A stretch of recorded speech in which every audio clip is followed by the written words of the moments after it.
Cleopatra in Judea. Cleopatra had thrown the affairs of Syria into confusion. Taking advantage of Antony's infatuation with her, she successfully entreated him to take several kingdoms away from their rulers and give them to her. She was a naturally covetous woman, stopping short of nothing to gain whatever she desired. At this point, she had already poisoned her 15-year-old brother to keep the throne of Egypt in her possession, and had her sister Arsinoe slain. Cleopatra had no qualms about plundering temples and tombs for their riches.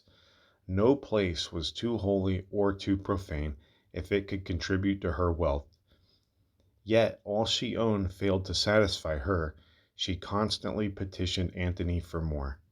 While traveling through Syria with him, she contrived to gain more kingdoms for herself, including those of Judea and Arabia.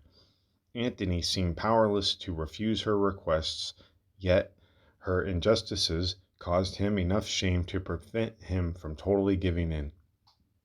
Instead, he took parts of each country away from its governor and presented them to her. All the cities within the river Euphrates, as far as Egypt, were bestowed on Cleopatra, with the exceptions of Tyre and Sidon, which were traditionally free.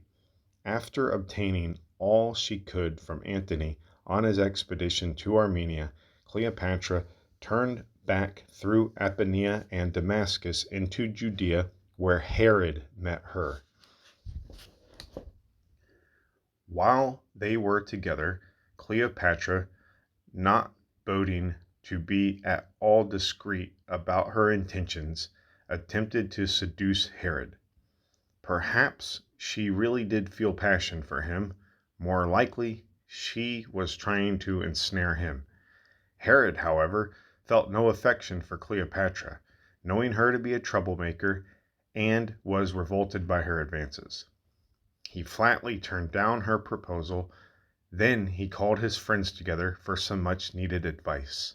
As far as Herod was concerned, it would be to everyone's advantage, even Antony, if he killed Cleopatra then and there. Luckily, his friends were able to convince Herod he had nothing to gain and everything to lose from murdering her. They showed him that simply rejecting her advances would make him look virtuous and heroic, which was the proper stance for a king. So Herod treated Cleopatra kindly, gave her the proper amount of gifts, and conducted her on her way home to Egypt.